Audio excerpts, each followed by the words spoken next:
Hello students, I am Naveen. Welcome to my YouTube channel basic maths on tips. और इस video में हम करने वाले हैं कम्युनिटी टैब से रिलेटेड क्वेश्चंस। तो इसमें हम करेंगे क्वेश्चन नंबर 70 से लेकर क्वेश्चन नंबर 88 तक। तो ये स्टार्ट करते हैं। देखिए, फर्स्ट क्वेश्चन में हमें गिवन है कि 6 1/x इंटू 4/5 इक्वल टू 5 के इक्वल है। तो x की वैल्यू क्या होगी? तो देखिए, इसको निकालने के लिए मैं यहाँ इसको सॉल्व करता हूँ। देखिए, जैसे कि ये यहाँ पर हमें मिक्स फॉर्म में दिया हुआ है, तो हम इसको इम्प्रॉपर में चेंज करेंगे। तो इम्प्रॉपर में चेंज करने के लिए हम डिनोमिनेटर को इससे मल्टीप्लाई करेंगे, यानी कि डिनोमिनेटर में x है यहाँ, तो x इंटू 6 करेंगे तो 6x होगा, और 6x में 1 प्लस करेंगे तो हम इसको लिख सकते हैं 6x प्लस 1 और अपॉन में x है। इस तरह से ये इम्प्रॉपर फ्रैक्शन में चेंज हो गया। इसको हम करेंगे 4/5 से मल्टीप्लाई, तो ये 5 के इक्वल आता है क्वेश्चन के अकॉर्डिंग। यहाँ पर जो 4 है और यहाँ बाइनोमियल है, तो हम यहाँ पर 4 की दोनों से मल्टीप्लाई करेंगे, तो 4 की 6 से मल्टीप्लाई करेंगे तो 4 6 जा 24x प्लस 4 1 जा 4 अपॉन में 5 इंटू एक्स करेंगे तो यहाँ 5x है। ये 5 के इक्वल है। अब यहाँ पर हम क्रॉस मल्टीप्लाई कर सकते हैं। तो क्रॉस मल्टीप्लाई करने पर जब हम इस पूरे को 1 से मल्टीप्लाई करेंगे तो 24x plus 4 as it is रहेगा, और 5 इंटू 5 यहाँ हो जाएगा 25x। अब यहाँ पर ये जो x वाला है एक तरफ लिख लेते हैं x, तो ये जो x 24x है ये उधर चला जाएगा, हाँ 4 है क्या, तो 25x माइनस 24x, 25x में से 24x लेस हो जाते हैं तो सिर्फ x बचेगा। तो x जो है वो 4 के इक्वल आ रहा है। तो इसका मतलब जो x की वैल्यू यहाँ रहेगी वो 4 होगी। तो यहाँ चेक करते हैं। देखिए, इसमें ए ऑप्शन 4 जो है वो बिल्कुल करेक्ट है। तो देखिए, नेक्स्ट क्वेश्चन की तरफ चलते हैं। नेक्स्ट क्वेश्चन में हमें दिया है A 7 meter wide road runs outside around a circular park whose circumference is 176 meter. The area of road is। तो यहाँ पर हमें एक रोड दिया है जिसकी विड्थ दी हुई है हमें यहाँ पर, और जो कि सर्कुलर पार्क के चारों तरफ है, और सरकमफ्रेंस 176 मीटर के इक्वल दिया हुआ है। देखिए इस तरह से।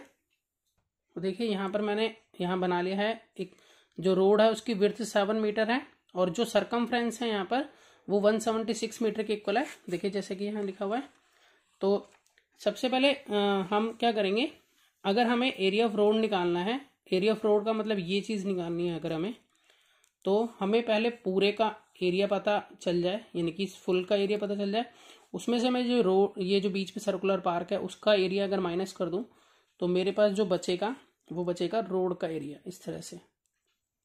तो इसका एरिया निकालने के लिए मुझे इसकी रेडियस चाहिए जो कि आउटर रेडियस होगी, और इनर रेडियस चाहिए इसका सर्कल का निकालने के लिए जो अंदर है ये वाला, और फिर उसके बाद दोनों के एरिया लेस करूंगा तो मुझे एरिया ऑफ रोड मिल जाएगा। तो इसके लिए हमें सिर्फ यहाँ विड्थ पता है इसकी, तो हमें आउटर रेडियस चाहिए। तो आउटर रेडियस जो है हम निकालेंगे इनर रेडियस में विड्थ को प्लस करके। इनर रेडियस किससे पता चलेगी? जो हमें 176 मीटर दिया हुआ है, 176 मीटर जो अंदर के सर्कल का सरकमफ्रेंस है उससे हम अंदर की रेडियस निकालेंगे, यानी कि इनर रेडियस निकालेंगे। तो सबसे पहले मैं ये लिख लेता हूँ कि सरकमफ्रेंस 2πr के इक्वल होता है, जो कि मुझे यहाँ गिवन है 176, ये यहाँ है 176। तो 2 इंटू 22/7 इंटू में r, तो यहाँ हो गया 44/7 इंटू में r इज इक्वल टू 176। अब हम यहाँ जो है क्रॉस मल्टीप्लाई कर लेते हैं। तो यहाँ 176 इंटू में 7 हो जाएगा, यहाँ 44r। तो ये 176 इंटू में 7 अपॉन में 44, r की वैल्यू निकालेंगे, 11 से कट जाएगा ये, 11 1 जा 11, 11 6 जा 11, 4 जा 44, और 4 1 जा 4, और 4 4 जा 16, तो 4 से 1 जा यहाँ 28। r जो है हमारे पास 28 आ जाता है। इस तरह से यहाँ से लेकर यहाँ तक जो है वो 28 है। इस 28 में हम ये 7 और प्लस करेंगे, क्योंकि हर तरफ से ये 7 मीटर का विड्थ है, तो ये 7 और प्लस करेंगे तो हमारे पास बड़ा वाला आर आ जाएगा, मतलब आउटर रेडियस आ जाएगी। तो आउटर रेडियस निकालने के लिए इनर रेडियस को मैंने छोटा आर लिया है, प्लस जो भी हमारी विड्थ है रोड की, तो 28 प्लस यहाँ पर 7, तो यहाँ जोड़कर हमारे पास हो जाता है 35 मीटर जो है वो हमारा ये आ गया है, जो कि आउटर रेडियस है, यानी कि ये 35 आ चुका है, और जो इनर वाला है वो अभी हमने निकाला था जो कि 28 है। तो अब हम यहाँ पर एरिया ऑफ रोड निकालेंगे। तो एरिया ऑफ रोड निकालने के लिए हम बड़े वाले सर्कल में से छोटे वाला सर्कल यहाँ लेस करेंगे। तो बड़े वाले सर्कल का जो एरिया है पाई बड़ा आर स्क्वायर होगा और छोटे वाले का होगा पाई छोटा आर स्क्वायर, जिसमें से पाई जो है वो कॉमन आ जाता है, बड़ा आर स्क्वायर माइनस छोटा आर स्क्वायर। इसमें से मैंने पाई कॉमन ले लिया और यहाँ पर बड़ा आर स्क्वायर माइनस छोटा आर स्क्वायर। तो पाई की वैल्यू होगी 22.7, आर की वैल्यू हमें बड़ा आर जो है वो दिया हुआ है 35 का स्क्वायर और छोटा आर जो है वो हमारे पास है 28 का स्क्वायर। तो यहाँ पर हम इसको जो है स्क्वायर निकाल लेते हैं इसका। तो जो 35 का स्क्वायर होता है वो होता है 1225 और 28 का स्क्वायर जो होता है वो होता है 784। तो यहाँ पर हम 22.7 हम जब इसमें से इसको लेस करेंगे तो हमारे पास आ जाएगा यहाँ 441 और हम 7 से 441 को कट कर सकते हैं। तो ये जाएगा हमारा 63 पर जा रहा है ये। तो फिर उसके बाद हम 22 और 63 की मल्टीप्लाई कर लेंगे आपस में। तो 63 और 22 की मल्टीप्लाई करके हमारे पास आंसर आएगा 1386। ये मीटर स्क्वायर में जो है एरिया ऑफ रोड हमारा आ जाता है। तो अब हम चेक करते हैं कि इसका आंसर देखें तो 1386 मीटर ए ऑप्शन है इसका, जो कि करेक्ट है। तो चलिए नेक्स्ट क्वेश्चन की तरफ चलते हैं। तो देखिए नेक्स्ट क्वेश्चन में क्या है, find the breadth of rectangle whose length is 70 metre and parameter is 200 metre.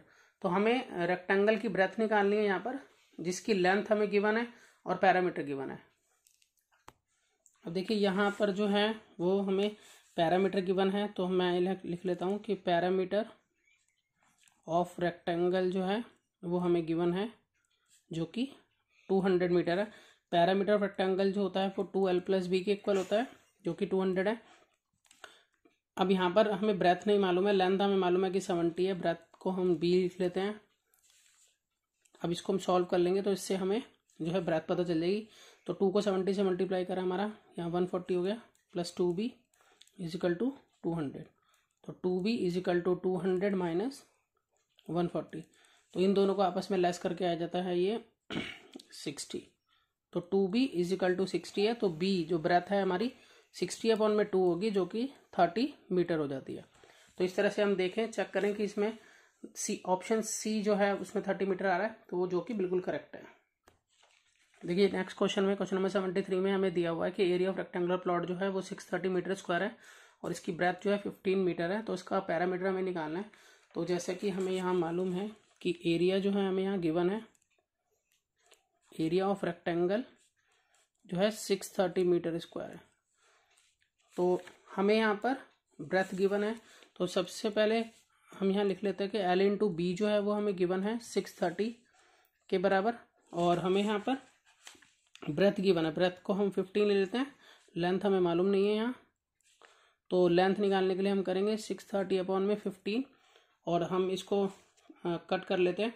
तो इसको कट करके आ जाएगा हमारे पास जा और यहाँ पे 2 जा, तो 42 आ गई हमारी लेंथ। अब हमें निकालना है इसका पैरामीटर। तो पैरामीटर निकालने के लिए मैं शॉर्ट में कर देता हूँ, पूरा ना लिखकर, कि पैरामीटर क्या होगा हमारे पास, वो तो हमारे पास 2 लेंथ प्लस ब्रेथ। अब हमारे पास लेंथ तो गिवन है 42, ठीक है, और ब्रेथ गिवन नहीं, सॉरी हमने निकाली थी, और ब्रेथ हमें हमारी गिवन है 15। तो यहाँ पर हम सॉल्व कर लेते हैं इसको। यहाँ जाता है 57, 42 + 15 और 57 को 2 से मल्टीप्लाई करा तो 114 मीटर। तो इस तरह से 114 मीटर जो है इसका राइट आंसर है पैरामीटर का। तो अगर हम चेक करें यहाँ पर ऑप्शन ए जो है वो बिल्कुल करेक्ट है। तो चलते हैं नेक्स्ट क्वेश्चन की तरफ। देखिए नेक्स्ट क्वेश्चन में क्या है, find the area of circle whose circumference is same as the parameter of square of side 11 centimetre.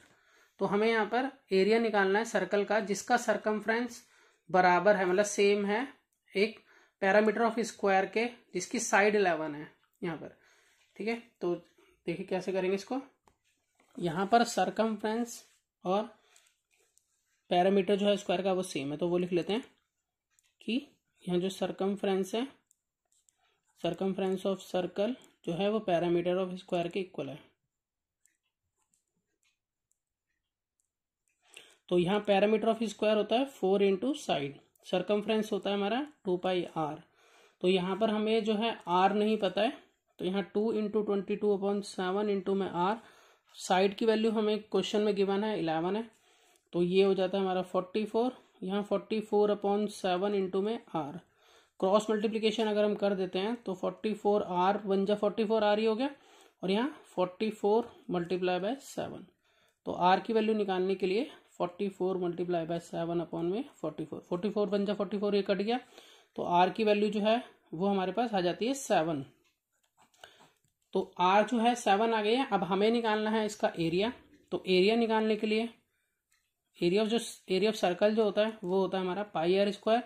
तो पाई की वैल्यू 22/7, आर की वैल्यू हमारी 7 आ गई है, तो 7 इंटू 7 हो जाएगा, 7 से 7 कैंसिल, 22 इंटू 7 करेंगे तो 154 जो है हमारा आंसर आ जाता है मीटर स्क्वायर में। तो देखिए यहाँ पर इस सेंटीमीटर में आ जाता है, तो सेंटीमीटर स्क्वायर 154 सेंटीमीटर स्क्वायर जो है ऑप्शन ए इसमें बिल्कुल करेक्ट है। इस तरह से आई थिंक सेंटीमीटर यहाँ पर भी था, जो मैंने मीटर लिख दिया था। आपका ये क्वेश्चन जो है इससे पहले वाला ये सेंटीमीटर में था, मैंने मीटर में लिख दिया था, तो आप इसको ठीक कर लीजिएगा। अब चलते हैं नेक्स्ट क्वेश्चन की तरफ। देखिए क्वेश्चन नंबर 75 में हमें दिया हुआ है the area of circle are in ratio 25:36, the ratio of their circumference will be. तो हमें यहाँ पर जो सर्कल के एरिया का रेशो है वो गिवन है और हमें सर्कमफ्रेंस का रेशो निकालना है। तो सबसे पहले मैं यहाँ लिख लेता हूँ, जैसे कि एक पहले सर्कल का जो एरिया है उसको पहले सर्कल की जो रेडियस है उसको मैं R1 मान लेता हूँ। तो पहले सर्कल का एरिया अपॉन में दूसरे सर्कल का एरिया मैंने इस तरह से लिख दिया।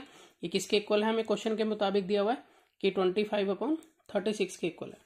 तो यहाँ पे देखिए पाई से पाई कैंसिल हो जाता है, और ये जो आर स्क्वायर है ये उधर जाके रूट में कन्वर्ट होगा, तो R1 अपॉन में R2 जो है वो इस तरह से हो जाता है 25 रूट में 25/36।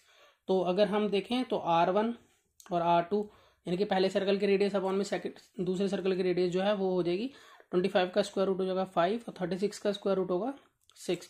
तो R1 और R2 का जो रेशियो है वो हो जाता है हमारा 5:6। और हमसे यहाँ पर पूछा है कि सर्कमफ्रेंस का रेशियो निकालना है। तो सर्कमफ्रेंस जो होते हैं वो 2πr होता है। तो पहले सर्कल का सर्कमफ्रेंस होगा 2πr1, दूसरे का हो जाएगा 2πr2। तो अगर हम यहाँ पर R1 की वैल्यू रखें 5 और यहाँ पर R2 की वैल्यू रखें 6, तो यहाँ 2 से 2 कैंसिल, पाई से पाई कैंसिल, तो सर्कमफ्रेंस का रेशियो भी हमारा जो बनता है वो बनता है 5:6। तो यहाँ पर ऑप्शन में चेक करें तो ऑप्शन बी बिल्कुल राइट है। चलिए नेक्स्ट क्वेश्चन की तरफ बढ़ते हैं। देखिए क्वेश्चन नंबर 76 में कहा है कि a person sells 2 watches for ₹800 each, on one he lost 20%, on the other he gained 20%, his loss और गेन परसेंटेज। तो एक पर्सन जो है वो 2 वॉचेस बेचता है जो कि 800 रुपये की एक है, और एक पर उसे जो है वो 20% का लॉस होता है, जबकि दूसरी वॉच पर उसे 20% का गेन होता है। तो उसका गेन या लॉस मतलब या तो गेन निकलेगा या लॉस निकलेगा। किसी भी ट्रांजैक्शन के अंदर या तो प्रॉफिट निकलता है या लॉस निकलता है। तो प्रॉफिट निकलता है तो हम प्रॉफिट परसेंट निकालते हैं, जिसको हम गेन भी बोलते हैं, और लॉस निकलता है तो लॉस परसेंट निकालते हैं। तो सबसे पहले हमें लॉस या गेन निकालना होगा, और लॉस या गेन निकालने के लिए हमें कॉस्ट प्राइस और सेलिंग प्राइस दोनों चाहिए। तो यहाँ पर अगर हम देखें तो क्वेश्चन में हमें सेलिंग प्राइस गिवन है, हमें कॉस्ट प्राइस गिवन नहीं है। तो कॉस्ट प्राइस हमें पहले निकालना पड़ेगा, तब हम कॉस्ट प्राइस और सेलिंग प्राइस में कंपेयर करेंगे कि वो प्रॉफिट हो रहा है या लॉस हो रहा है। तो उसके अकॉर्डिंग हम आगे प्रोसीड करेंगे क्वेश्चन। तो सबसे पहले हम इसमें निकाल लेते हैं जो इसके दोनों के कॉस्ट प्राइस हैं। तो सबसे पहले अगर हम देखें तो हमें यहाँ सेलिंग प्राइस दे रखा है, selling price of first watch. पहली वॉच का जो सेलिंग प्राइस है वो 800 है, इस पे हमें लॉस हो रहा है 20% का, ठीक है। तो हम यहाँ कॉस्ट प्राइस का फॉर्मूला लगाएंगे। कॉस्ट प्राइस का फॉर्मूला होता है सेलिंग प्राइस इंटू में 100 और 100 माइनस लॉस परसेंट, ये हमारा फॉर्मूला होगा। तो सेलिंग प्राइस हमारा 800 है, 800 इंटू में 100 और 100 माइनस लॉस जो है वो 20% है। तो इस तरह से ये हमारा बन जाता है 800, और ये 2 0 लग जाएंगे इसके आगे 100 से मल्टीप्लाई करने पर, और यहाँ आ जाएगा हमारा 80। तो 1 0 से 1 0 कट गया, तो 8000 को 8 से डिवाइड करा तो हमारे पास आ जाता है यहाँ पर 1000 रुपीज़ का कॉस्ट प्राइस। जो पहली वॉच है जिसको हमने लॉस पर बेचा है वो हमने खरीदी थी, इसका मतलब 1000 रुपीज़ की और बेची हमने 800 रुपीज़ की। दूसरी जो वॉच है उसका भी मैं सेलिंग प्राइस लिख लेता हूँ। सेकंड वॉच भी उतने का ही बेचा है हमने, सॉरी शॉपकीपर ने। तो यहाँ पर 800 रुपये का है सेलिंग प्राइस। इस पर हमें गेन हो रहा है कितना, 20% का। तो इसका भी कॉस्ट प्राइस निकाल लेते हैं। कॉस्ट प्राइस का यहाँ फॉर्मूला बनेगा सेलिंग प्राइस इंटू में 100 और 100 प्लस गेन %। तो सेलिंग प्राइस 800 इंटू में 100 अपॉन में 100 प्लस 20, जो कि बनेगा, अब 2 जीरो लगा दी 800 के आगे और यहाँ पर आ गया 120। और अगर हम इसको कट करते हैं तो यहाँ 0 से 0 कैंसिल हो गई। फिर यहाँ 2 से काट लेते हैं इसको, 2 4 जा और 2 6 जा।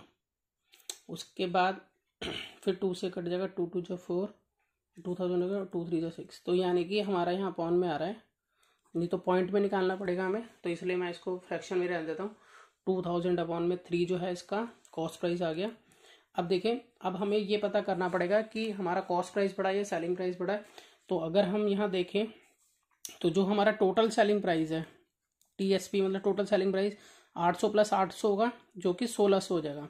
और अगर हम टोटल कॉस्ट प्राइस देखें, ठीक है, तो हमारा जो टोटल कॉस्ट प्राइस है वो हमने इसको ऐड करके देखना होगा कि हमारे पास टोटल कॉस्ट प्राइस कितना बन रहा है। तो मैं यहाँ इससे लिख भी लेता हूँ कि कैसे बना है, 800 प्लस 800 करके। और यहाँ पर हमारा 1000 पहले वाले का कॉस्ट प्राइस था, दूसरे वाले का 2000 अपॉन में 3 था। तो मैं यहाँ ऐड कर लेता हूँ एलसीएम लेकर। तो यहाँ पर ऐड होकर यह आ जाता है हमारा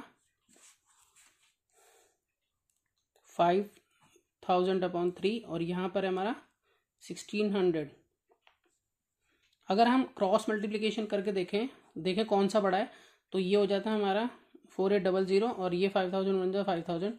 तो यहाँ पर अगर हम देखें तो हमारा कॉस्ट प्राइस जो है वो बड़ा आ रहा है। इसका मतलब हमें यहाँ पर प्रॉफिट नहीं हुआ है, हमें यहाँ लॉस हुआ है ओवरऑल ट्रांजैक्शन में।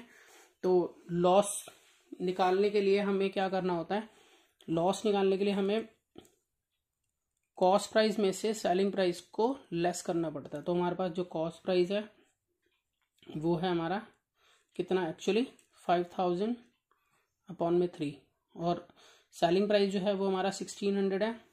तो यहाँ इसको लेस कर लेते हैं। तो इस तरह से लेस करेंगे फ्रैक्शन को, आपको मालूम है किस तरह से लेस किया जाता है। तो यहाँ पर लेस करने के बाद हमारे पास आ जाता है ये 200 अपॉन में 3। तो 200 अपॉन में 3 हमारा आया है लॉस। और अब अभी निकालना है लॉस परसेंट। और लॉस परसेंट निकालने के लिए हमें क्या करना होगा कि इसी के आगे देखते हैं, लॉस परसेंट निकालने के लिए हमें करना होता है लॉस अपॉन में CP इंटू में 100। तो लॉस है हमारा 200 अपॉन 3 और divided by CP। Cost price देखेंगे, कॉस्ट प्राइस हमारा क्या आ रहा है, जो है कॉस्ट प्राइस हमारा आ रहा है यहाँ पर देखिए कॉस्ट प्राइस क्या था, ये रहा, ये था ना 5000 अपॉन में 3 इंटू में 100। तो यहाँ पर हम इसको सॉल्व करते हैं और आगे, तो 200 अपॉन में 3 इंटू में ये ऊपर चला जाएगा, रेसिप्रोकल हो जाता है इस तरह से। तो यहाँ पर 3 से 3 कैंसिल हो गया, यहाँ 2 जीरो से ये 2 जीरो कैंसिल हो गई। अब यहाँ से 2 1 जा 2 और ये 25 जब भी चलाएगा और 25 और 100 को 25 से डिवाइड करेंगे तो ये आ जाएगा हमारा पास 4। तो एक्चुअली हमें जो यहाँ पर देखें दोनों घड़ी पे मिलाकर 4% का लॉस हो गया है। लॉस परसेंट जो है वो 4% है। तो काफ़ी लेंथी क्वेश्चन था थोड़ा। देखिए यहाँ पर इसको इस तरह से देख सकते हैं कि कैसे सॉल्व किया गया, ठीक है। तो अब चलते हैं, देखिए 4% लॉस इसमें है रहा है। तो यहाँ पर देखिए, यहाँ ऑप्शन C जो है इसमें वो बिल्कुल करेक्ट है क्योंकि इसमें 4% लॉस है C में। तो अब चलते हैं नेक्स्ट क्वेश्चन की तरफ। क्वेश्चन नंबर 77 में है, if 80% of a number added to 80 gives the result as the number itself, then the number is. वो कह रहे हैं कि अगर 80% किसी नंबर के 80% को ऐड कर दें अगर 80 में, तो वो नंबर खुद आ जाता है। तो देखिए इस तरह से हम कह सकते हैं कि अगर 80 में किसी नंबर का, उस नंबर को मैं x मान लेता हूँ, किसी नंबर का 80% जोड़ दें, किसी नंबर, कोई नंबर वो हमारा x है, 80 में किसी नंबर का 80% जोड़ दें तो वो नंबर खुद आ जाता है। तो बस हमें इस इक्वेशन को सॉल्व कर लेना है, तो हमारा आंसर जो है यहाँ आ जाएगा। तो देखिए यहाँ पर 0 से 0 कट गई, 2 4 जा और 2 5 जा, तो यहाँ हो गया 4x अपॉन में 5 इक्वल टू x है यहाँ 80 प्लस। अब ये 4x अपॉन 5 जो है उधर चला जाएगा, तो यहाँ पर इस तरह से हो जाएगा x माइनस 4x अपॉन में 5, यहाँ हो जाएगा 5x minus 4x is equal to 80। अब यहाँ क्रॉस मल्टीप्लाई करेंगे, पहले लेस कर लेते हैं, तो x अपॉन में 5 इजिकल टू यहाँ 80, तो क्रॉस मल्टीप्लाई करेंगे तो x बन जाए, x हो गया, और यहाँ 80 इंटू में 5 हो गया, तो हाँ 80 इंटू में 5 हो गया हमारा 400। तो यहाँ x की वैल्यू जो है, वो नंबर जो था वो 400 है। तो अगर हम ऑप्शन चेक करें इसमें 400 यहाँ पर देखिए आ रहा है, सी ऑप्शन इसमें बिल्कुल करेक्ट है। देखिए क्वेश्चन नंबर 78 में है, what price should Bina mark on a sari which cost her ₹3000 so as to gain 20% after allowing a discount of 10%। वो कह रहे हैं यहाँ पर कि बीना को क्या मार्क प्राइस रखना चाहिए एक साड़ी का जिसकी कॉस्ट 3000 रुपये है और उसको गेन होता है 20% का, जबकि वो 10% का डिस्काउंट भी अलाउ कर रही है। मतलब एक साड़ी जो है उसका कॉस्ट प्राइस हमें मालूम है 3000, उस पे अगर हम जो बीना है वो डिस्काउंट दे रही है 10% का, तब भी उसे 20% का प्रॉफिट होता है। तो हमें यहाँ पर ये बताना है कि उसका मार्क प्राइस क्या रखा जाए। तो हमें यहाँ पर क्या क्या पता है, अगर हम देखें तो हमें यहाँ पर मार्क प्राइस तो निकालना है हमें, ठीक है, मार्क प्राइस तो पता ही नहीं है हमें। यहाँ पे कॉस्ट प्राइस पता है, हमें लिख लेते हैं यहाँ पर क्या क्या चीज़ पता है हमें। यहाँ पर एक तो हमें कॉस्ट प्राइस पता है साड़ी का जो कि 3000 रुपये है। दूसरा हमें जो है वो गेन परसेंट पता है, गेन परसेंट जो है वो हमें 20% गिवन है यहाँ पर, और हमें साथ में डिस्काउंट मालूम है कि उस साड़ी पर डिस्काउंट जो है वो है 10%। तो अब देखिए मार्क प्राइस निकालना है हमें, यहाँ मार्क प्राइस नहीं पता है, तो मार्क प्राइस निकालने के लिए फॉर्मूला होता है, ये होता है सेलिंग प्राइस इंटू में 100 और 100 माइनस डिस्काउंट परसेंट, शॉर्ट में लिख दिया मैंने। अब अगर हम यहाँ देखें तो हमें डिस्काउंट परसेंट तो मालूम है जो कि 10 है, लेकिन सेलिंग प्राइस तो पता ही नहीं है। तो सेलिंग प्राइस के लिए एक और फॉर्मूला है, तो सेलिंग प्राइस के लिए हम फॉर्मूला लिख लेते हैं, क्योंकि हमें यहाँ पे प्रॉफिट पता है ना गेन परसेंट पता है। तो गेन परसेंट के अकॉर्डिंग सेलिंग प्राइस का एक फॉर्मूला बनता है कि कॉस्ट प्राइस इंटू में 100 प्लस गेन परसेंट और अपॉन में 100। तो अब हमें यहाँ पर कॉस्ट प्राइस गिवन है, यहाँ पर ये देखिए ये गिवन है हमें यहाँ पे 3000 और गेन परसेंट भी गिवन है। तो हम इससे पहले सेलिंग प्राइस निकालेंगे, इस सेलिंग प्राइस को हम इसमें पुट करेंगे, फिर हम मार्क प्राइस निकाल लेंगे। तो बहुत ईजी हो गया क्वेश्चन। अब फॉर्मूला अगर मालूम है तो इसलिए अब हम कर लेते हैं यहाँ पर कि सेलिंग प्राइस इसमें रख लेते हैं। तो कॉस्ट प्राइस हमारा आ गया 3000 इंटू में 100 प्लस गेन परसेंट है हमारा 20 अपॉन में 100, तो यहाँ पर 3000 इंटू में 120 अपॉन में 100। तो यहाँ 2 जीरो से ये 2 जीरो मैं ये उड़ा देता हूँ, और 12 3 36 और ये 2 जीरो यहाँ लग गई। तो इसका मतलब 3600 जो है वो सेलिंग प्राइस आ गया। अब मैं मार्क प्राइस निकाल सकता हूँ। मार्क प्राइस निकालने के लिए क्या करना है, सेलिंग प्राइस ये जो आया मेरे पास ये मैं इसमें पुट कर दूंगा। तो 3600 इंटू में 100 अपॉन में 100 माइनस डिस्काउंट परसेंट, डिस्काउंट जो है वो 10 गिवन है हमें। तो यहाँ पर 3600 फिर 00 इसमें से लेस करा 90 हो गया, 0 से 0 कैंसिल हो गई, 9 से उड़ा देंगे इसको, तो यहाँ पर आ जाएगा हमारा 4000। तो इसका मतलब 4000 जो है वो मार्क प्राइस इसका होगा। तो चेक करें अगर आंसर हम, तो यहाँ पर ₹4000 जो है वो सी ऑप्शन में हमें दिखाई दे रहा है, जो कि बिल्कुल करेक्ट है। चलिए नेक्स्ट क्वेश्चन की तरफ चलते हैं। ये क्वेश्चन नंबर 79 में हमें देखिए गिवन है यहाँ पे, क्या shopkeeper price an article at 20% more than the cost price and allows a discount of 10% on it, then the gain percent will be।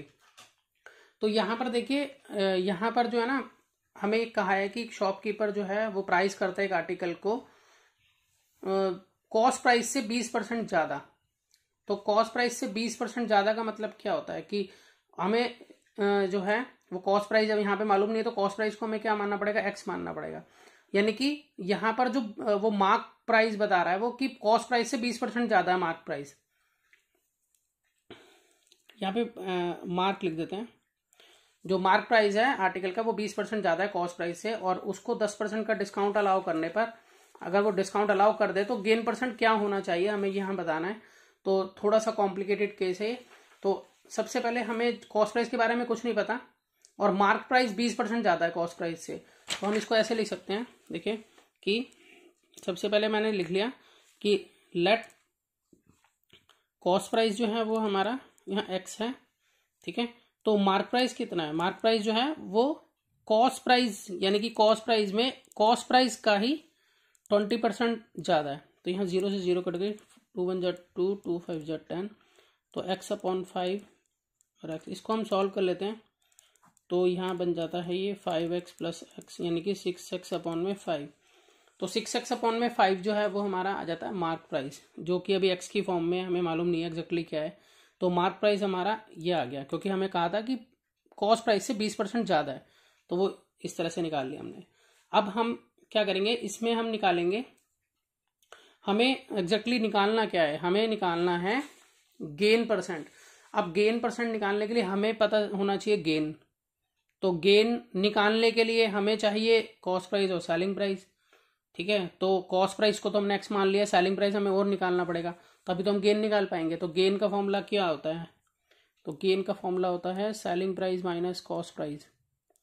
तो हमें यहाँ पर कॉस्ट प्राइस तो हमने एक्स माना हुआ है, सेलिंग प्राइस पता ही नहीं बिल्कुल भी, तो हम पहले सेलिंग प्राइस निकाल लेते हैं। तो सेलिंग प्राइस का फॉर्मूला क्या होता है, ये होता है MP इंटू में 100 माइनस डिस्काउंट परसेंट अपॉन में 100, ये होता है हमारा सेलिंग प्राइस का फॉर्मूला। अब सेलिंग प्राइस का फॉर्मूला, अब मार्क प्राइस हमने निकाल लिया है, 6x अपॉन में 5 है, और 100 माइनस डिस्काउंट परसेंट, डिस्काउंट भी हमें यहाँ पे मालूम है।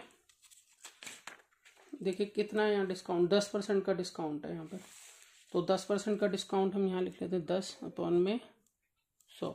तो इस तरह से ये हमारा सॉल्व करने के बाद होगा 6x अपॉन में 5 इंटू में 90 अपॉन में 100, ठीक है। अब यहाँ पर हम इसको काट लेते हैं, तो 0 से यहाँ 0 कट गई, और कौन सा कट रहा है यहाँ से 2 से कट जाएगा, ये 2 3 जा 6 और 2 5 जा 10, और यहाँ पर 9 3 जा 27x अपॉन में 25।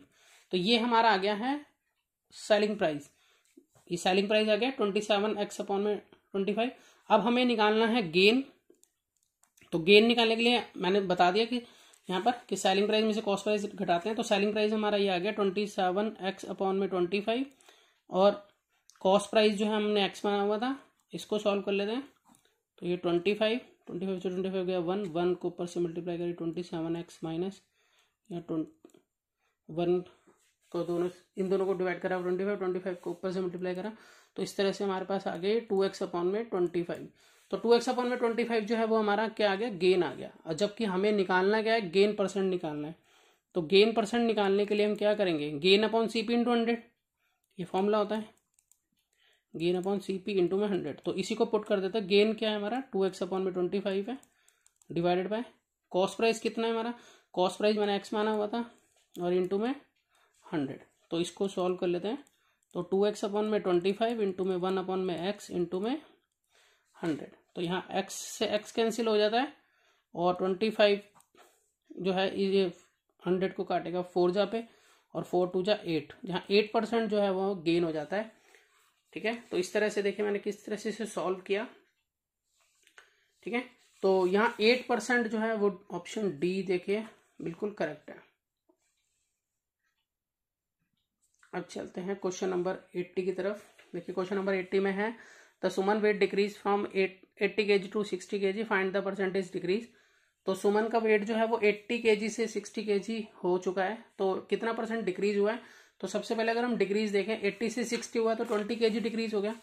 तो यहाँ पर पहले डिक्रीज निकाल लेते हैं, 80 kg से वो 60 kg हो गया, तो डिक्रीज हो गया 20 kg। अब डिक्रीज परसेंट निकालने के लिए क्या करेंगे, जितना डिक्रीज हुआ है वो ऊपर, जितना पहले था वो नीचे, और इनटू में हो जाएगा 100। तो 0 से 0 ये कट गई, 2 1 जा 2, 2 4 जा, और 100 को 4 से डिवाइड करेंगे तो ये आ जाएगा 25%। तो 25% जो है वो इसमें ऑप्शन बी आ रहा है, जो कि बिल्कुल करेक्ट है। अब चलते हैं नेक्स्ट क्वेश्चन की तरफ। देखिए क्वेश्चन नंबर 81 में a crate contains 400 apples and 8 dozen apples were found spoiled. मतलब एक क्रेट में 400 एप्पल थे, जिसमें से 8 डजन एप्पल्स जो है स्पॉइल्ड पाए गए, मतलब खराब पाए गए। तो कितने परसेंटेज जो है वो गुड एप्पल थे क्रेट में, हमें यहाँ पर बताना है। तो सबसे पहले हम यहाँ लिख लेते हैं कि टोटल कितने एप्पल थे और कितने स्पॉइल हुए उसको। तो देखिए यहाँ पर जो टोटल एप्पल है हमारे, टोटल एप्पल्स हैं 400, स्पॉइल्ड कितने हुए, स्पॉइल्ड जो है वो 8 डजन हुए हैं। तो 8 डजन स्पॉइल हुए हैं, तो इसका मतलब हो गया एक दर्जन में 12 होते हैं, तो 12 से मल्टीप्लाई कर देते हैं इसको, ठीक है। तो यहाँ पर हमारे पास आ जाता है 96, 96 जो है स्पॉइल हुए हैं। अच्छा गुड एप्पल कितने थे हमारे, गुड एप्पल जो थे वो 400 में से हम 96 को लेस कर देंगे, तो हमारे पास पता चल जाएंगे कि कितने अच्छे थे। तो ये लेस करके आ जाता है हमारे पास 304 एप्पल जो अच्छे थे। अब percentage of good Apple, good apples की परसेंटेज निकालनी है हमें। तो जितने एप्पल्स अच्छे हैं वो ऊपर, जितने एप्पल टोटल थे वो नीचे, और इनटू में 100। तो 2 जीरो से यहाँ 2 जीरो कट गई, और अगर हम 4 से इसको डिवाइड करते हैं तो 76% एप्पल जो थे वो परसेंटेज, मतलब अच्छे एप्पल 76% थे। तो ऑप्शन इसमें चेक करें, सी ऑप्शन यहाँ 76% बिल्कुल करेक्ट है। अगला जो क्वेश्चन है 82 क्वेश्चन नंबर हम करने वाले हैं। इसमें देखिए, इसमें लिखा है कि 26 cottons of 15 chocolates each cost ₹2145। मतलब 26 कार्टन्स जो है, जो 15 चॉकलेट्स के हैं उसमें कॉस्ट जो है एक की वो 2145 है। तो हमें कॉस्ट निकालनी है 40 कार्टन्स की, जो कि जिसमें 18 चॉकलेट है हर एक में। तो यहाँ पर देखिए इसमें हमें तीन चीजें दी हुई हैं, कार्टन दिए हुए, चॉकलेट दिए और कॉस्ट दिए। तो इस तरह के क्वेश्चंस में हम सॉल्व करेंगे एरो मेथड का, ठीक है, जो कि जिसे हम कंपाउंड वेरिएशन में बोलते हैं। इसके ऊपर मैंने एक सेपरेट वीडियो बनाई हुई है कि कंपाउंड वेरिएशन को कैसे कैलकुलेट करते हैं, तो आप चाहे तो वो चेक कर सकते हैं। उसका लिंक जो है मैं डिस्क्रिप्शन में दे दूंगा। तो किस तरह से हम एरो मेथड का यूज करते हैं कंपाउंड वेरिएशन को सॉल्व करने के लिए, तो देखिए सबसे पहले हम इसमें जो जो चीजें हमें मालूम है वो लिख लेते हैं। कार्टन, चॉकलेट्स और कॉस्ट, 3 चीजें हो गई हमारे पास यहाँ पर। तो हम यहाँ लिख लेते हैं कि कार्टन्स हैं, चॉकलेट्स हैं और कॉस्ट है, 3 चीजें हमें यहाँ पे। तो क्वेश्चन के हिसाब से 26 कार्टन, यहाँ 15 चॉकलेट्स और यहाँ पर कॉस्ट है 2145। उसी तरह से यहाँ पर 40 कार्टन, 18 चॉकलेट्स, और यहाँ पर हमें ये मालूम नहीं है, ये निकालना है हमें, ठीक है। तो सबसे पहले हम क्या करते हैं इस तरह के क्वेश्चंस में, बाय डिफॉल्ट हम पहला वाला हम हमेशा एरो इस तरफ रखते हैं। अब किस तरह से इसको यूज करेंगे, जहां भी आपका एक्स उस तरफ आपको एरो रखना है, जैसे मैंने बनाया। अगर ऊपर एक्स, अगर ये गायब होता और नीचे गिवन होता तो ऊपर एरो होता। तो यहाँ पर देखिए अब हम कंपेयरिंग करेंगे, जैसे कार्टन और कॉस्ट की। 26 कार्टन की कॉस्ट इतनी है हर एक की, तो 40 की ज्यादा होगी या कम होगी। तो अगर हम देखें 26 की अगर इतनी, तो 40 की तो और ज्यादा होगी। तो इसमें ज्यादा की तरफ एरो कर देंगे। अगर कम, मेरा आंसर मिल रहा होता कि कम होते तो मैं कम की तरफ एरो करता, लेकिन मुझे पता चल रहा है कि 26 की इतनी होती है तो 40 की तो और ज्यादा होगी, तो ज्यादा की तरफ एरो कर दिया। 26 और 40 में ज्यादा कौन है, 40 ज्यादा है, तो इसलिए उसकी तरफ एरो कर दिया। ये एरो बन गया। अभी एरो का कैसे यूज होगा अभी बताऊंगा। अब इसमें 15 चॉकलेट्स, 15 और इसको कंपेयर करो कॉस्ट से, तो यहाँ 15 की इतनी है ईच की, तो 18 की और ज्यादा होगी, 15 से ज्यादा, तो कॉस्ट और बढ़ेगी यहाँ पर भी। तो यहाँ पर भी दोनों में से बड़ा कौन है, 18 बड़ा है 15 और 18 में से, तो हम इसकी तरफ कर देंगे। अब एरो लगाने के बाद सबसे पहले हम क्या करते हैं, जहां पर भी एरो का ये पॉइंट है उसको हमेशा ऊपर लिखेंगे और इस वाले को नीचे लिखेंगे। जो एक्स वाला होता है वो बिल्कुल सेपरेट करके लिखना है आपको, और बाकी जो बचे ये दो, इसमें भी हम एरो वाला जो जिस तरह पॉइंट है वो नंबर ऊपर लिखेंगे, और जो दूसरे वाला है वो नीचे लिखेंगे, और मल्टीप्लाई का साइन यहाँ आएगा। इसी तरह से यहाँ पर लिखेंगे, इसको 40 ऊपर लिखेंगे क्योंकि पॉइंट यहाँ पर है 40 के साथ, और टेल 26 पे, तो ये ऐसे लिखेंगे। अब यहाँ इसको हम सॉल्व कर देंगे इस सिचुएशन को। तो यहाँ पर देखिए, तो कटिंग कर लेते हैं इस तरह से। तो क्या कट रहा है, पहले तो 5 से काट लेता हूँ, ये कट गया। अब 3 से इसको काट लेते हैं, अब 2 से कट रहा है ये, 2 3 जा 6, 2 1 जा 2, 2 3 जा। तो यहाँ पर अगर हम देखें तो 8 3 जा 24, 24 अपॉन में 13 1 जा 13 और x इज इक्वल टू 2145। तो यहाँ क्रॉस मल्टीप्लीकेशन कर देंगे, 13x is equal to 24 into में 2145, तो x is equal to 24 into में 2145 अपॉन में 13।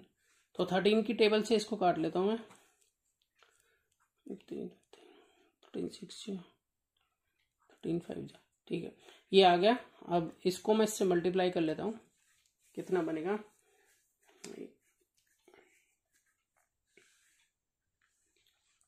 ये बन जाता है हमारा 3960। तो x की वैल्यू जो है वो 3960 आ गई है, जो कि कॉस्ट है हमारी। तो यहाँ पर अगर हम चेक करें तो 3960 जो है वो इसका डी ऑप्शन बिल्कुल करेक्ट है। आप इसके ऊपर अच्छे से वीडियो देखना चाहते हैं कि और भी क्वेश्चन इसमें अलग अलग तरह के सॉल्व करना चाहते हैं, जिसमें एरो अप्स एंड डाउन्स किस तरह से होते हैं, क्योंकि इसमें तो सारे एरो नीचे की तरफ थे, बाकी क्वेश्चन में कहीं पर भी हो सकते हैं। ये डायरेक्ट इन वेरिएशन और कंपाउंड वेरिएशन, इनवर्स वेरिएशन का मिक्सचर होता है। तो आप चेक कर सकते हैं वीडियो। अब नेक्स्ट क्वेश्चन पे चलते हैं। क्वेश्चन नंबर 82 हो चुका है, 83 पर चलते हैं। देखिए क्वेश्चन नंबर 83 में how many radii does a circle have. ये रेडियाई क्या होता है, रेडियस का जो प्लूरल होता है उसे रेडियाई बोलते हैं। तो वो पूछ रहे हैं कि सर्कल के अंदर कितनी रेडियाई होती है। तो अगर हम जानते हैं कि सर्कल के अंदर जो रेडियाई होती हैं वो मतलब उन्हें काउंट नहीं किया जा सकता, काउंटलेस होती हैं। इसका मतलब हम ये कह सकते हैं कि वो इनफाइनाइट होती हैं। तो यहाँ पर ऑप्शन डी जो है वो बिल्कुल करेक्ट है। उसके बाद क्वेश्चन निकालना है हमें, इन दोनों की डिवाइड करके जो आंसर आएगा वो निकालना है। देखिए मैं इसको लिख लेता हूँ इस तरह से, 11461.38 को मुझे डिवाइड करना है 100 से।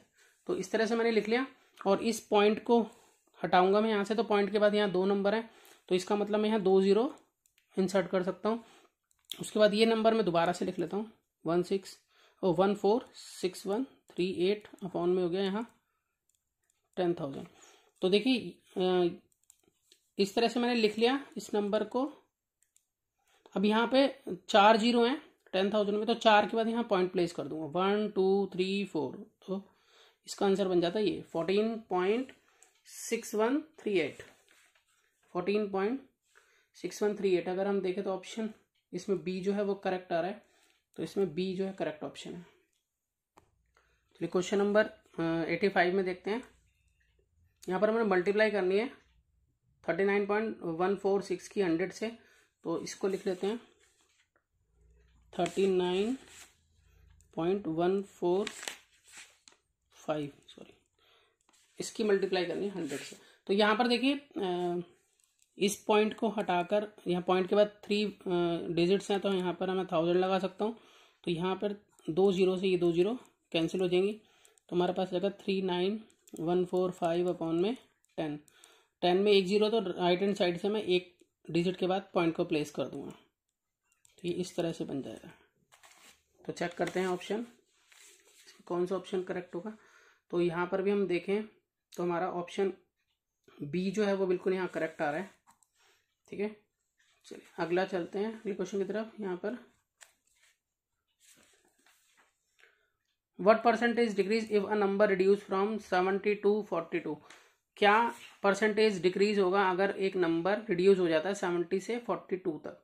मतलब बिल्कुल वेट वाला क्वेश्चन अभी हमने किया था, बिल्कुल एग्जैक्ट उसी की तरह एक क्वेश्चन है। तो यहाँ पर 70 से 42 तक, पहले हम डिक्रीज निकाल लेंगे कितना हुआ है, पहले डिक्रीज कितना वो नंबर हम वो निकाल लेते हैं। तो 70 से वो डिक्रीज हो गया कितना 42 तक, तो पहले डिक्रीज हुआ ये हमारा 28 डिक्रीज हुआ है। अब डिक्रीज परसेंट निकालेंगे, डिक्रीज परसेंट निकालने के लिए डिक्रीज ऊपर, पहले कितना था वो नीचे, और इनटू में 100। तो 1 0 से 1 0 कट गया, 7 से ये 4 जहाँ पे कट गया 28, और यहाँ 4 इंटू में 10 हो गया यहाँ पे 40%। 40% डिक्रीज हुआ है, तो इसलिए ऑप्शन डी जो है वो इसमें बिल्कुल करेक्ट है। देखिए अब चलते हैं नेक्स्ट क्वेश्चन की तरफ। इफ 45 ऑफ सर्टेन नंबर, ये सम ऑफ मनी मान लेते हैं इसको, मतलब किसी सम ऑफ मनी का 45% जो है वो इतना है, तो वो टोटल सम कितना होगा, वो सम ऑफ मनी कितनी होगी ये निकालना हमें। तो हम उसे x मान लेते हैं, ठीक है। तो किसी नंबर को हमने x मान लिया, उसका जो 45% है वो कितना है, 117 है, ये है इसका मतलब। तो 5 से कट रही है, 5 9 जा और 5 2 जा, तो ये जगह 9x अपॉन में 20 इजिकल टू 117। यहाँ क्रॉस मल्टीप्लाई कर लेंगे, 9x 1 जा 9x और 117 इंटू में 20, तो x इजिकल टू 117 इंटू में 20 अपॉन में 9। तो 9 से ये उड़ जाता है 13 जा पे, और 13 2 जा 26 और एक 0 ली, यानी कि 260 जो है वो इसका राइट आंसर है। तो यहाँ पर देखें तो सी ऑप्शन इसमें बिल्कुल करेक्ट है। देखिए अब हमें सॉल्यूशन निकालना है इसका कि a प्लस 15 डिवाइडेड बाई 20 जो है 8 के इक्वल है। तो हमें a की वैल्यू निकालनी है इसमें, तो इसको लिख लेते हैं कि a प्लस 15 अपॉन में 20 जो है वो 8 के इक्वल है। बहुत ईजी है। अब यहाँ पर इसके नीचे 1 है, क्रॉस मल्टीप्लाई करेंगे तो यहाँ पर आ जाएगा a प्लस 15 बन जाए a प्लस 15 और 8 इंटू में 20, तो ये आ गया 160। a प्लस 15 जो है वो 160 आ गया, तो a की वैल्यू कैसे आएगी, 160 माइनस 15, और अगर हम इसमें से 15 लेस कर देते हैं तो हमारे पास आंसर आता है 145। तो 145 जो है ऑप्शन सी है, जो कि बिल्कुल करेक्ट है। तो अब हमने यहाँ पर 88 क्वेश्चन तक कंप्लीट कर लिए। उसके आगे क्वेश्चन जो है अगली वीडियो में आपको देखने को मिलेंगे। तो मिलते हैं नेक्स्ट वीडियो में और नए क्वेश्चंस लेकर। तो आप प्रैक्टिस करते रहिए और मैथ्स इंप्रूव कीजिए अपनी। और अगर आपको वीडियो अच्छी लगी हो तो चैनल को लाइक, शेयर और सब्सक्राइब जरूर कीजिए। Good bye.